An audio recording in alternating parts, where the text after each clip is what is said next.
more and more people demand these birds. And that's, of course, the reasons why the populations have dwindled over time. When it comes to welfare, when these birds are kept in conditions that are natural to them, that is in captivity, then of course we cannot provide what I would call the natural conditions for them. For instance, we don't know how much food, for instance, they consume while in the wild and how much we need to give them when they're in captivity. So somehow we compromise their own diet. We compromise their interactions, because in the wild, these animals, there's what we call their normal behaviors. They go out forage, they go out look for mates. So in captivity, we are not able to provide those sort of conditions for them. Yes. And in that regard, we compromise their own welfare. But from an ecological point of view, African grey parrots provide a lot of services to the ecosystem. For instance, they disperse seeds. They are, I would call them actually cultivators for that matter. So if we extract them from the wild and we take them into conditions in captivity which are not natural to them, then of course we destabilize their natural systems. They will no longer be able to disperse seeds. Therefore, we affect the biodiversity in the forests where they are expected to live. But also from a public health perspective, of course, now that tremendously affects us as humans, because when we bring wildlife, not only parrots, but all wildlife into environments which are meant for humans, it means we have broken the barrier between us as a species and the parrots as another species. So we risk exchanging pathogens. Pathogens are disease-causing organisms. So we can end up either as humans transmit diseases to these birds, or the birds could transmit diseases to us. And a good example is the COVID-19, but we have also, which is believed to have come from wildlife. Not specifically parrots, but wildlife. Yes. We have also, parrots also suffer from what we call avian flu, bird flu. So, and avian flu can as well affect humans. So when we bring animals into captivity and we breed them, we interact with them, we risk contracting diseases from them and them also transmitting diseases to us. So the risks are many, but there's also an economic risk. African grey parrots and several other wildlife, when they're in the wild, of course, they're a source of income, foreign exchange, when tourists come to view these birds and other wildlife in the wild. So the more we take these animals out of the wild, the more we actually sort of damage our image as a crispy and nice destination when it comes to tourism. So in that regard, we can lose actually tourism as a foreign exchange earner, because increasingly there is social unacceptability of keeping animals in captivity. Many tourism will not fancy a country which sort of glorifies keeping animals in captivity. They would rather go and look at those animals in their pristine environment, in the natural environment, because that is what really makes us the pearl of Africa as Uganda. Yeah. Okay.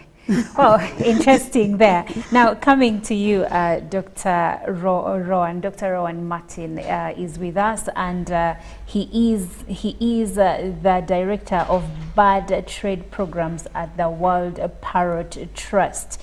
So I believe that he has quite an authority on the topic of parrots. But Dr. Rowan, what are the critical concerns and solutions to secure a future for our endangered birds, particularly the African grey parrot? So African grey parrots are have been one of the most traded species. As a result of that, populations have collapsed in many parts of their range throughout tropical Africa. So in 2016, they were transferred to Appendix 1 of CITES. So CITES is the International Convention on Trade in Endangered Species. And the research that was coming out then that was showing that populations were collapsing very rapidly in parts of their range. And as a result of that, the decision was made collectively by the international community to stop trade of African grey parrots for commercial purposes internationally.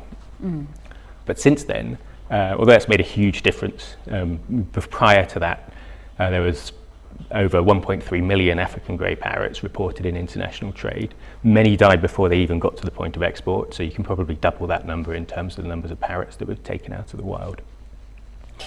And one of the challenges for a species like African grey parrots is they're very slow to reproduce. It takes several years to reach reproductive maturity. They only have very few chicks each year, so their populations just can't withstand that kind of level of offtake. So although as a consequence of that, the amount of trade, the numbers being taken from the wild has dropped considerably, there's still a very concerning amount of illegal trade. So it does still go on in many places, and that's continuing to have a really devastating effect on populations. And within Uganda, there are several places where there's very high levels of poaching still taking place. So frequently, parrots chicks being taken from their nest. And then either sold locally for the pet trade or even exported. One of the countries where is the most harvesting or taking of parrots illegally from the wild is within the Democratic Republic of Congo. But some of those parrots, it seems, also come through Uganda. So traffickers will exploit the borders and the transport routes and the connections that Uganda has. So Uganda has quite a critical role to play, both as not just a source country where parrots are being trapped, and as a destination country where people are keeping parrots as pets, but also as a transit country. Transit point, yes. So it has a very critical role to play. So, I mean, to address that, I think that there's a lot of things that can be done. I mean, obviously there needs to be stronger law enforcement at the borders, more collaboration between law enforcement agents to try and break down these networks of traffickers.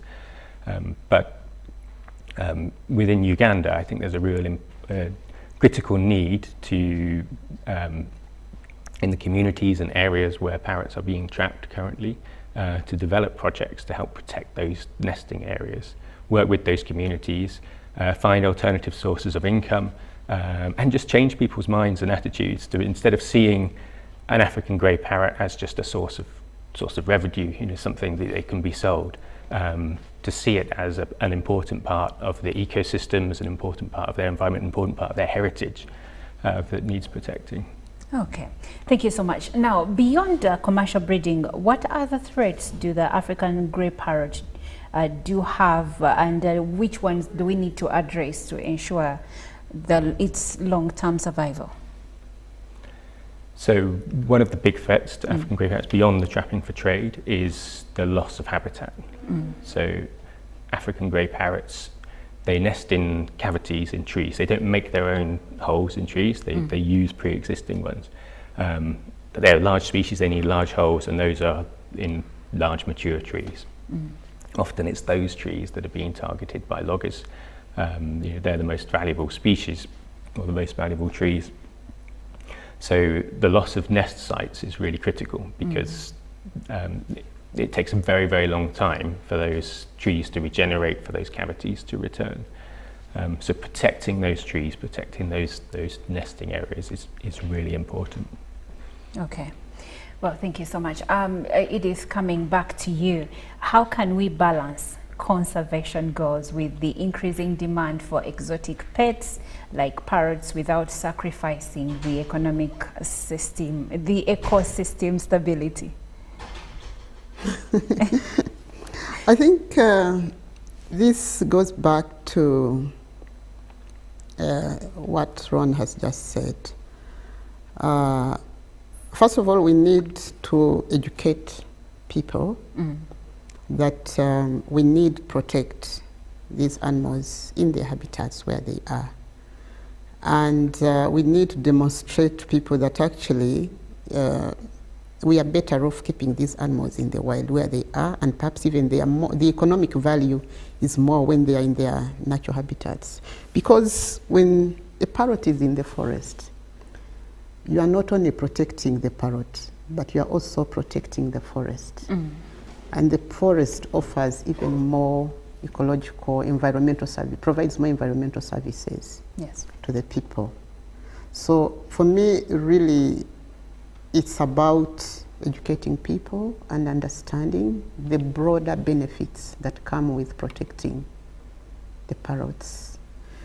Of course, I know at individual level people fancy keeping the birds, because you are saying how do we balance the demand and the supply.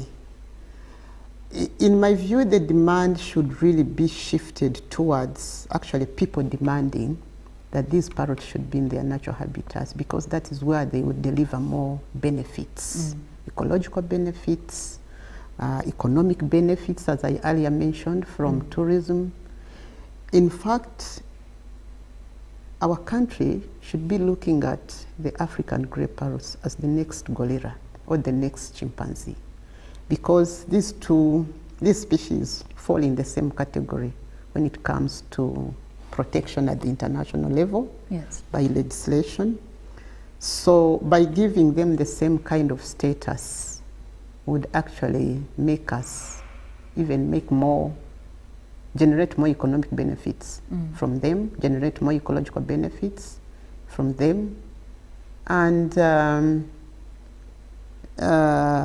really move away from that belief that owning a parrot or owning any other bird or any other wildlife, a monkey and any other wildlife in my house is more beneficial. I think the demand should be, people should be taught so that the demand shifts. So more people appreciating that let's have them in their natural habitats where they give us more benefits. Okay, so do you think that those that are breeding or keeping these birds as pets are doing so out of ignorance? Rowan. Seems like Rowan wants to into that. I think there's people often think of parrots as pets in the same way, as cats and dogs. But cats and dogs, these animals have been domesticated. They've evolved to live alongside people. Parrots are genetically indistinct from those taken from those in the wild. So they haven't adapted to living in that environment. So when they are brought into a captive situation, they often develop lots of behavioural problems, and that can actually impact their owners as well. And parrots can become very aggressive. They can scream. They pull out their feathers, and that can be very, very distressing for owners. And I think we need to change people's perception that these are animals that are somehow suited to pets. And people wouldn't dream of commercially breeding gorillas and chimpanzees to be sold as pets. Well, I've seen some people breeding snakes. I don't understand it. I don't get it, but they do it. Yeah, and we need to, as Edith said, change people's perception. These are not animals that we should be sticking in cages. These are animals that belong in the wild. They have not been domesticated for life in captivity. All right, now Rowan, let's look at the trafficking, the current scale of trafficking. Could you dive deep into the statistics, the routes used, transport means, and which countries are most affected? So as I said earlier, I mean, the biggest supplier of African grey parrots illegally currently for the international markets is the Democratic Republic of Congo. Recent data we're getting from partners suggests that in certain areas over 1,000 parrots a month are being moved through airports, probably far greater numbers than that. Many of those are going out illegally, they're all going out illegally, often to countries in the Middle East. There was a confiscation a couple of months ago of a very large shipment of African grey parrots that was on a Turkish Airlines flight leaving the DRC heading to Iraq. Whoa. The 300 parrots? There was around 300 parrots involved, and they've recently just been repatriated to the DRC. So hopefully they can be rehabilitated and actually returned to the wild. So there may be a happy-ish ending to that story. But many parrots are going to many different parts of the world, South Asia, countries in Asia, all over the places where maybe regulations are not sufficient to prevent that trade from happening. Okay. So how do you think, in your professional opinion, how do you think international cooperation can be enhanced to combat parrot trafficking effectively? I think countries really need to work together, particularly countries that are sharing borders, to ensure that they have similar approaches that are synchronized with each other. Otherwise, if you have one country that is allowing something and another country that isn't. So for example, in Kenya, there's a recent investigative journalist there looked into trade in parrots there, and found that a lot of them are coming via Uganda to come to Kenya. Now, Kenya's not really going to be able to solve that problem unless it's working with Uganda. And this sort of brings us back to this discussion around captive breeding and whether or not it makes sense for one country to start developing captive breeding for commercial purposes to sell these parrots, which can have all of these unanticipated, if you like, consequences in terms of actually stimulating demand, sending a message, normalizing the keeping of parrots, normalizing the trade of parrots. And that's going to really impact on the countries around them. So I think countries need to get together to discuss this through conventions like CITES, the International Convention on Trade in Endangered Species, and come up with a unified approach. Okay. Now, Edith, as we close our conversation, the 300 African grey parrots that were rescued and released back into the wild after rehabilitation, how do such birds survive being released into foreign land when they originated from a different environmental setup? Is this practice right? Like if they were taken, let's say, from DRC, and then they are maybe rescued from Kenya and they are let into the wild in Kenya, is that safe for them? Yeah, very interesting question. First of all, African grey parrots live in forests, yes, tropical forests.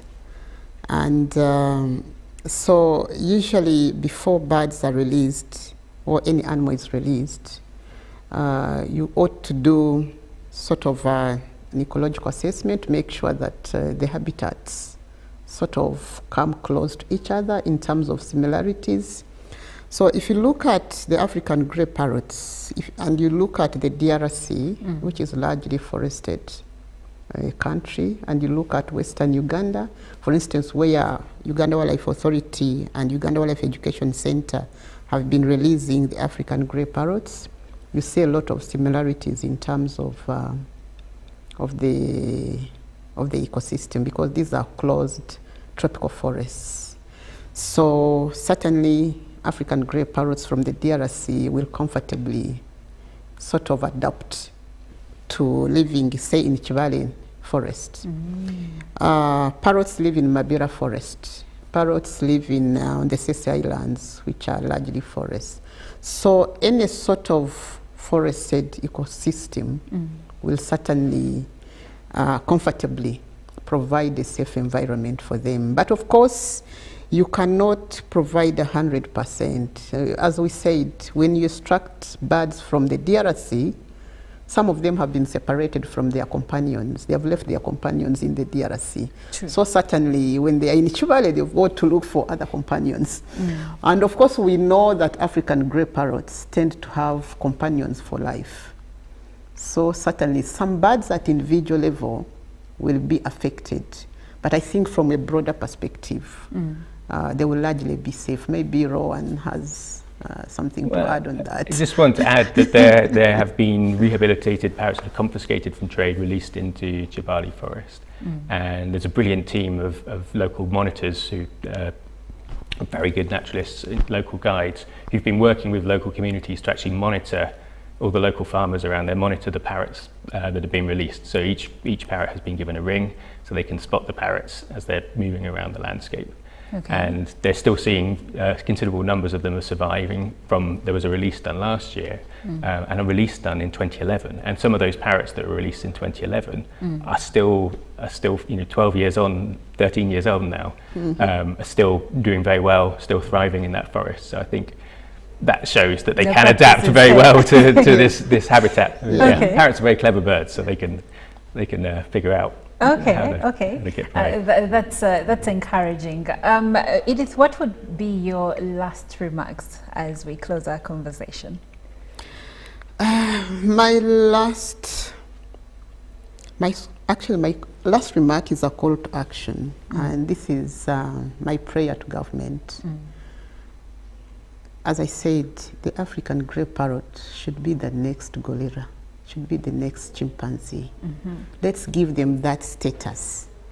And if we do that, I think there is a lot of potential in terms of attracting tourism based on African grey parrots. Just like we are now very well known for chimpanzee, for gorilla tourism. Yeah, that would be my last remark. All right, thank you, Edith. And Rowan, your parting shots. Well, just to add to what Edith said, I think Uganda is the best place in the world to come and see African grey parrots in the wild. And there are now tour companies that run tours which are focused on coming to see African grey parrots in Uganda. So I think there's a real opportunity there, and it would be a real shame if that was squandered by going down the route of commercial breeding of African grey parrots and all the potential sort of reputational risks that will bring with it. So yeah, let's make the most of them in the wild and preserve them there.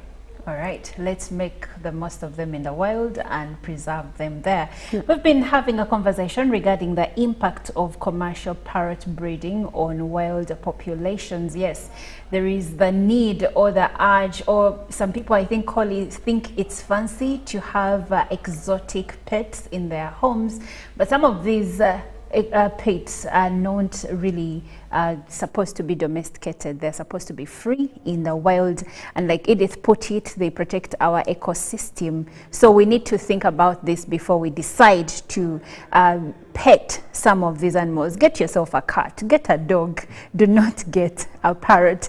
And I've been speaking to Edith Kabesime, who is the Wildlife Campaign Manager at World Animal Protection Africa, and also Dr. Rowan Martin, who is the Director of Bird Trade Programs at the World Parrot Trust.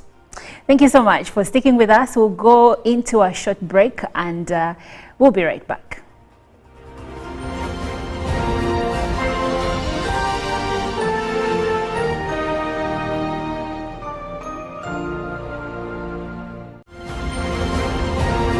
Live from UBC Studios in Kampala, this is Good Morning Uganda. In a nation hungry for truth, a world where every story matters, there exists a beacon of trust and reliability. For decades, they've been our voice and our window to the world, holding the mirror of our history. With 4 TV stations and 11 radio channels spanning 27 languages, they stand as guardians of information, defenders of truth. With Mascari Heritage Advantage, they uphold every citizen's right to reliable and free information. Their archived stories shaped our past and illuminate our present. Yet now, as new challenges arise and the world evolves, their mission faces its greatest test yet.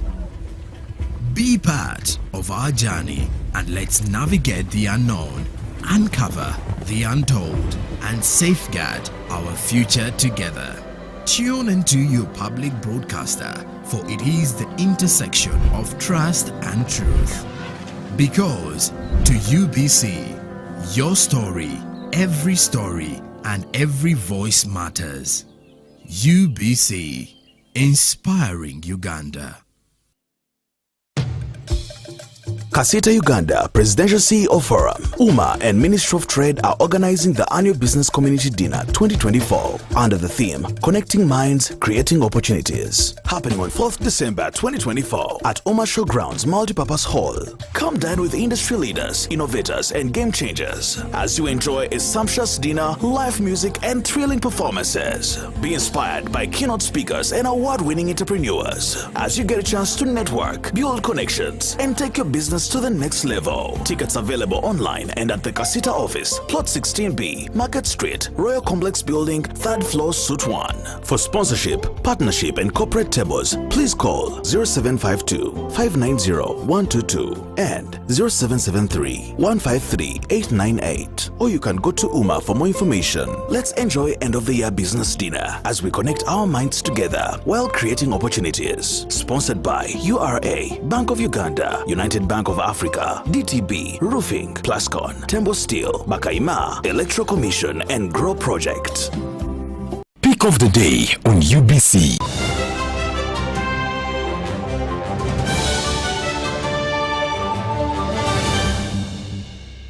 Was brought to you by I'll call you every day, yeah, yo, baby, don't go. You can now get all the Chibuzi out with MTN voice bundles. Call all networks. Kubei Dondoro. Buy a 25-minute voice bundle for only 1,000 or buy any daily voice bundle of your choice. Dial *100 *21 hash and select daily or use the My MTN app.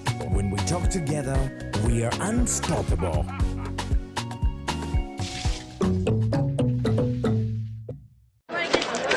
Juko. Yo. Wachiko. Check the shopping, man. What's your secret? Uganda, haven't you heard of the parish development model PDM? Yes, I did, but I thought it was just a talk. No, Sebatia. It is real. I and a few friends together formed a circle, accessed money from the PDM, invested in a portrait project, and now things are moving. Juko. I thought I was one of your friends. You are. But you left me behind. I didn't leave you in poverty. But what you do, just visit your LC2 chairperson and your parish chief and start the process of economic transformation. Just like that. Okay. The parish development model is an initiative from the government of Uganda through the Ministry of Local Government designed to transform all lives of Ugandans for the better. PDM, my parish, my development, my life. Live from UBC Studios in Kampala, this is Good Morning Uganda.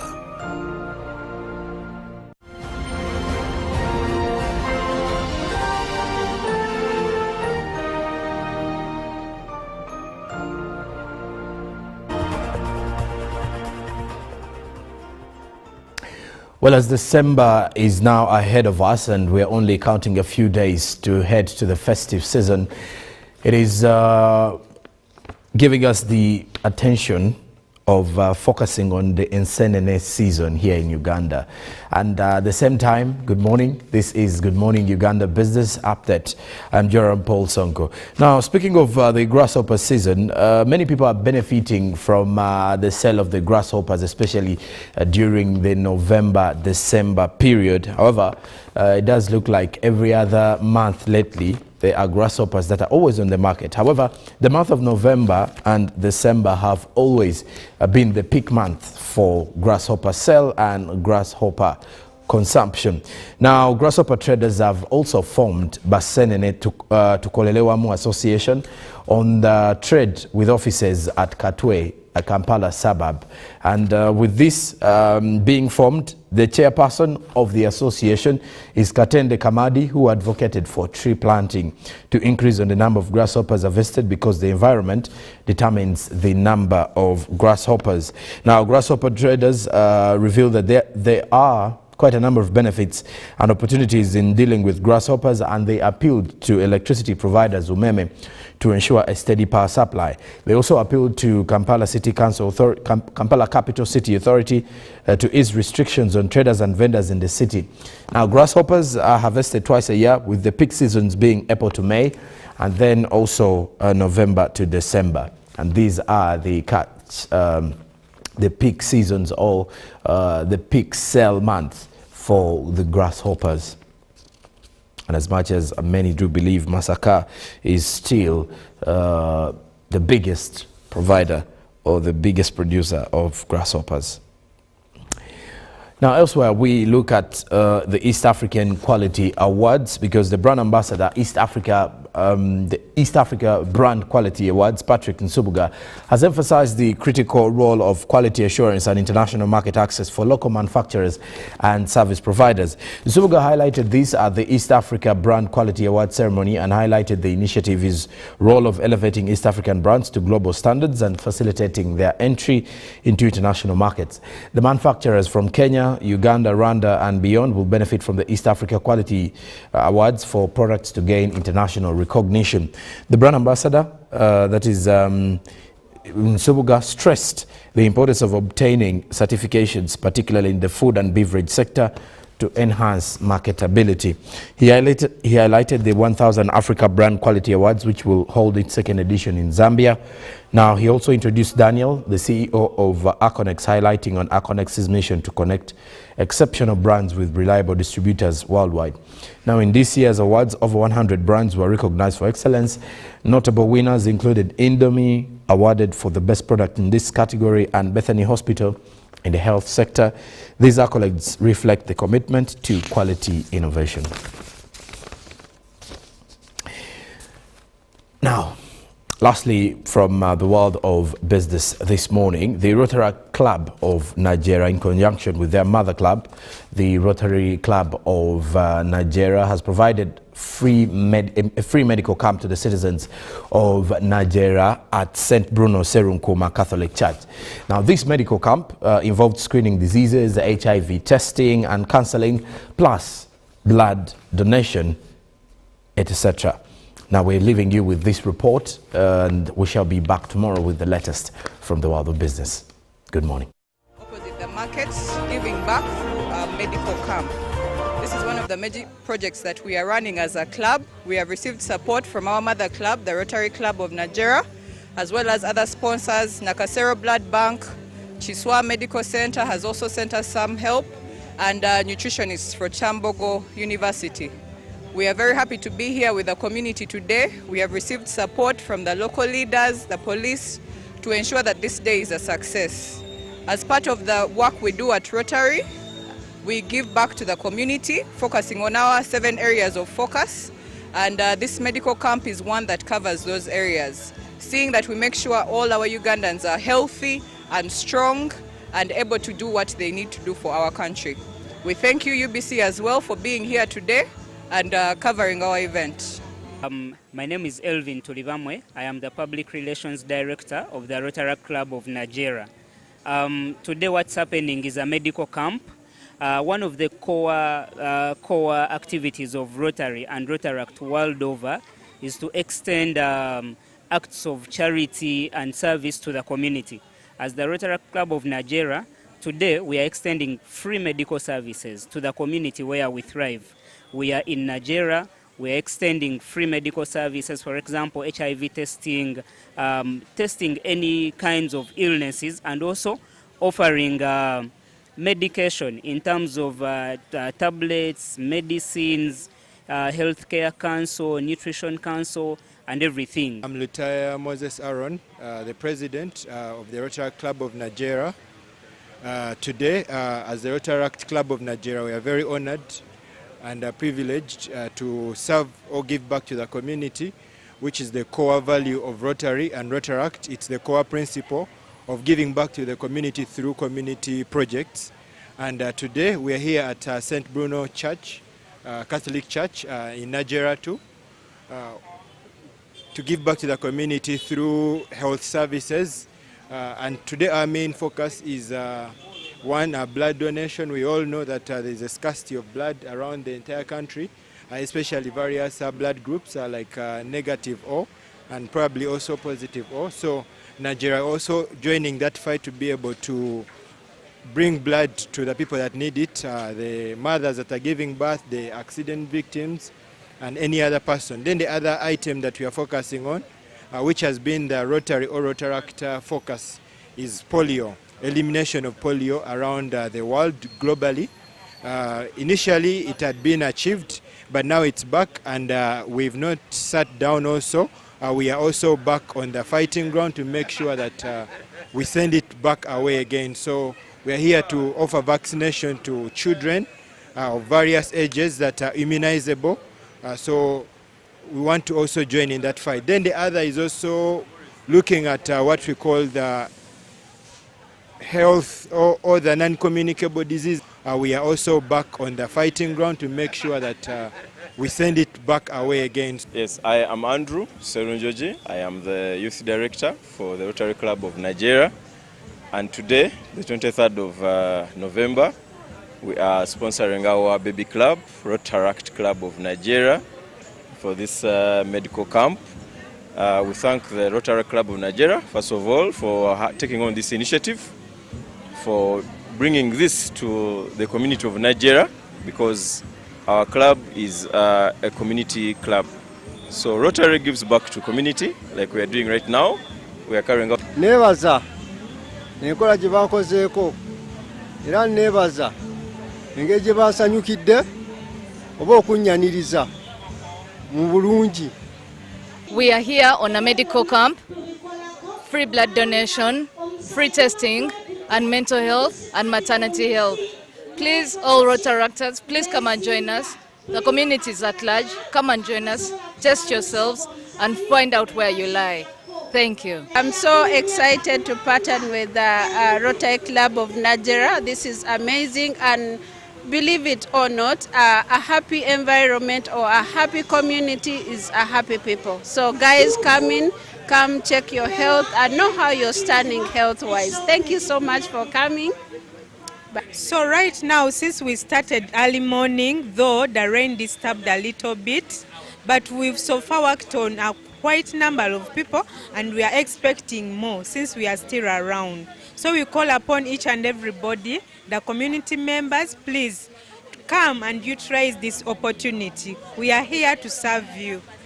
Yes, I'm called Lucy Tumtejereze, right here at Nigeria, St. Bruno. I'm happy to be here partnering with the Rotary Club of Nigeria here.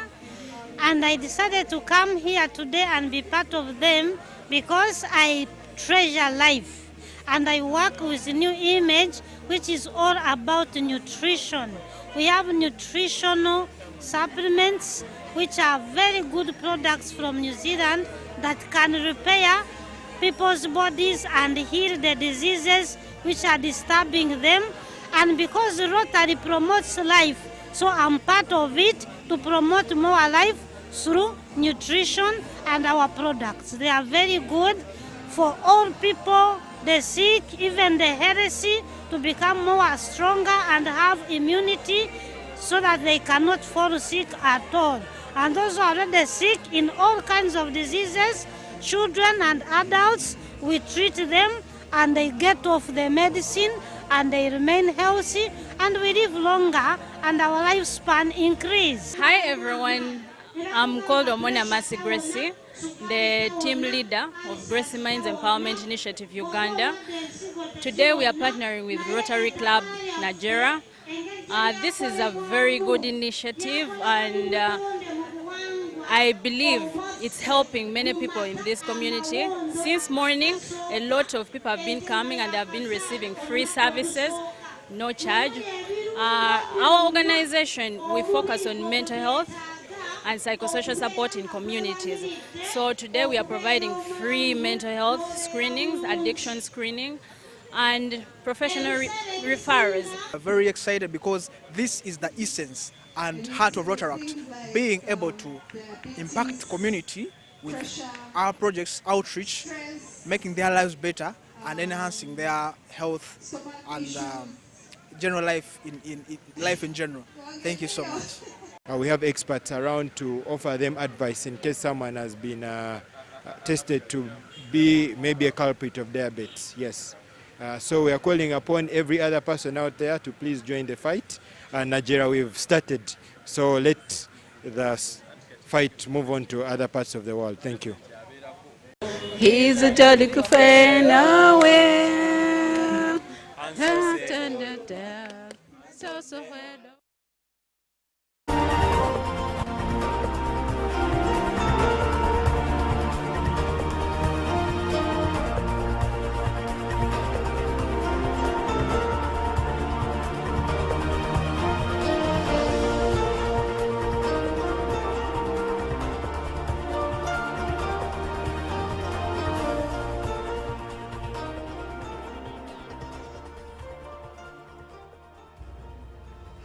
It's Monday, new week and new opportunities, but how do we traverse Uganda's roads? I'm Olive Monica Najuma. Let's get into traffic updates. Starting from Gayaza Road, right before the Northern Bypass roundabout, and at this juncture, I see traffic jam over here right before we join the roundabout that is at the Northern Bypass. Now, from all sides, I see that there is a bit of traffic jam going through or coming towards the roundabout.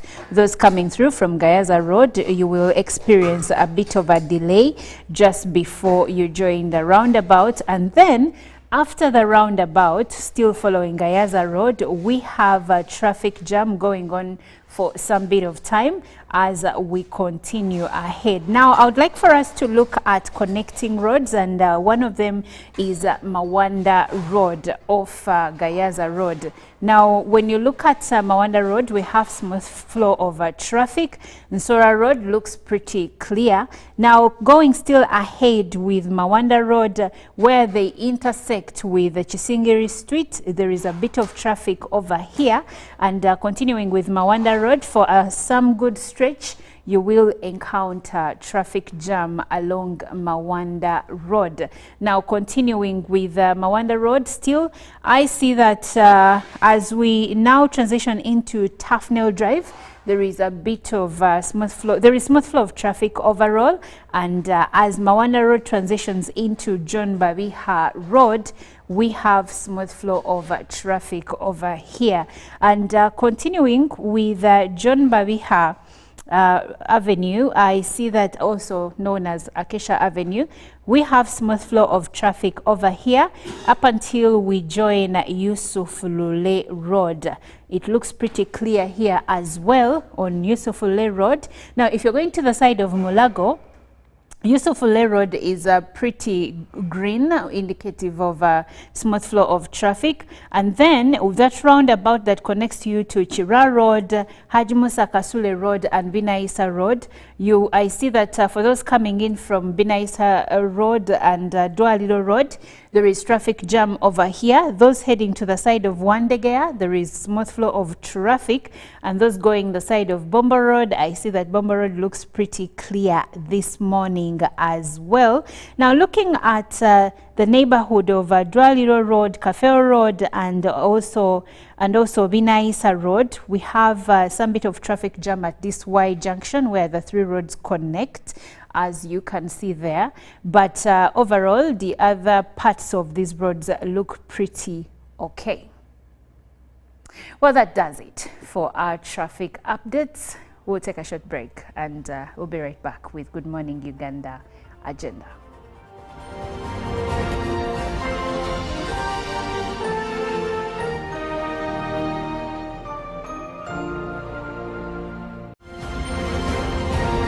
Live from UPC Studios in Kampala, this is Good Morning Uganda. In a nation hungry for truth, a world where every story matters, there exists a beacon of trust and reliability. For decades, they've been our voice and our window to the world, holding the mirror of our history. With 4 TV stations and 11 radio channels spanning 27 languages, they stand as guardians of information, defenders of truth. With Maskari Heritage Advantage, they uphold every citizen's right to reliable and free information. Their archived stories shaped our past and illuminate our present. Yet now, as new challenges arise and the world evolves, their mission faces its greatest test yet. Be part of our journey and let's navigate the unknown, uncover the untold, and safeguard our future together. Tune into your public broadcaster, for it is the intersection of trust and truth. Because to UBC, your story, every story, and every voice matters. UBC, inspiring Uganda.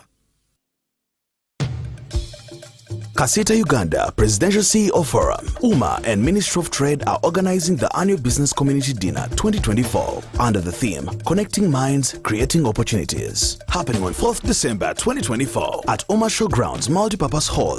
Come dine with industry leaders, innovators and game changers as you enjoy a sumptuous dinner, live music and thrilling performances. Be inspired by keynote speakers and award-winning entrepreneurs as you get a chance to network, build connections and take your business to the next level. Tickets available online and at the Kasita office, plot 16B, Market Street, Royal Complex Building, 3rd floor, Suite 1. For sponsorship, partnership and corporate tables, please call 0752-590-122 and 0773-153-898. Or you can go to UMA for more information. Let's enjoy end of the year business dinner as we connect our minds together while creating opportunities. Sponsored by URA, Bank of Uganda, United Bank of Africa, DTB, Roofing, Plascon, Tembo Steel, Bakaima, Electro Commission and Grow Project.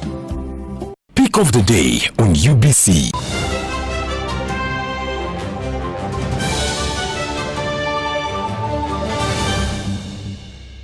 Was brought to you by I'll call you every day, yeah, yo, baby, don't go. You can now get all the Chibuzi out with MTN voice bundles. Call all networks. Kubei Dondoro. Buy a 25-minute voice bundle for only 1,000 or buy any daily voice bundle of your choice. Dial *100 *21# and select daily or use the My MTN app. When we talk together, we are unstoppable.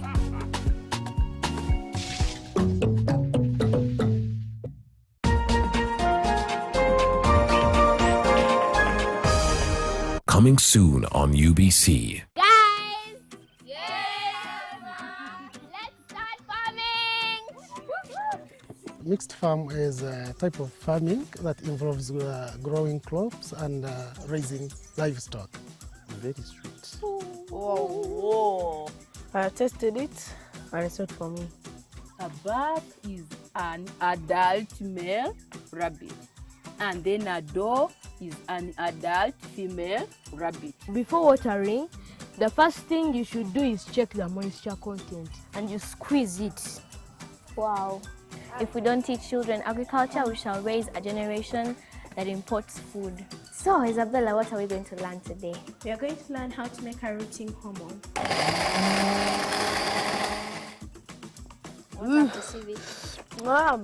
So, let's bring in the water and we give these plants some life. Don't do direct. You get your hand and try to sprinkle. And our word today is recycling, a very big and important word. Let's not litter our compound, but let us practice recycling and proper disposal of waste. Let's go! We are measuring on catfish in Why? massive production. Why are you measuring them? Because of the costs and the outcome. Did you know that rooting hormones help plants grow faster and stronger? Right now, we are going to test a pomegranate. Pomegranate? How is it? Okay, actually. It's nice. Larry, you ready? Of course. I was born ready. Bringing goodness back to farming. Bye-bye and see you.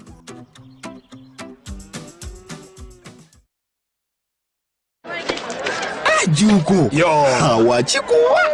Check the shopping, man. What's your secret?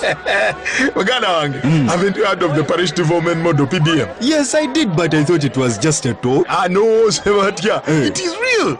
I and a few friends together formed a circle, accessed money from the PDM, invested in a poultry project, and now things are moving. Juko.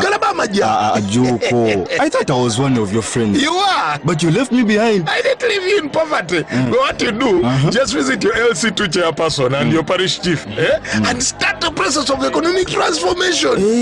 Just like that. The parish development model is an initiative from the government of Uganda through the Ministry of Local Government designed to transform all lives of Ugandans for the better. PDM, my parish, my development, my life.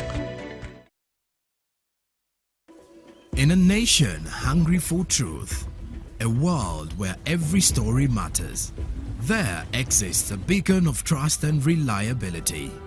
For decades, they've been our voice and our window to the world, holding the mirror of our history. With 4 TV stations and 11 radio channels spanning 27 languages, they stand as guardians of information, defenders of truth. With Mascari Heritage Advantage, they uphold every citizen's right to reliable and free information. Their archive stories shaped our past and illuminate our present. Yet now, as new challenges arise and the world evolves, their mission faces its greatest test yet. Be part of our journey and let's navigate the unknown, uncover the untold, and safeguard our future together. Tune into your public broadcaster, for it is the intersection of trust and truth. Because to UBC, your story, every story, and every voice matters. UBC, inspiring Uganda. Live from UBC Studios in Kampala, this is Good Morning Uganda.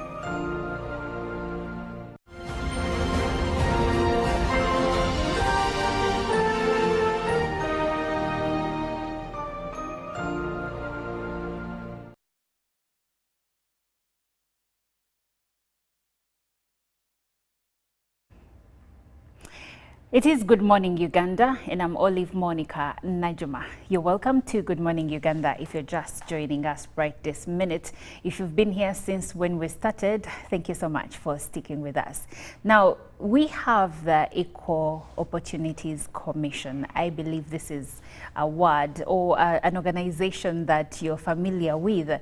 Now, they have a report that we want to delve into to dissect it and understand it. That is the Equal Opportunities Report 2024.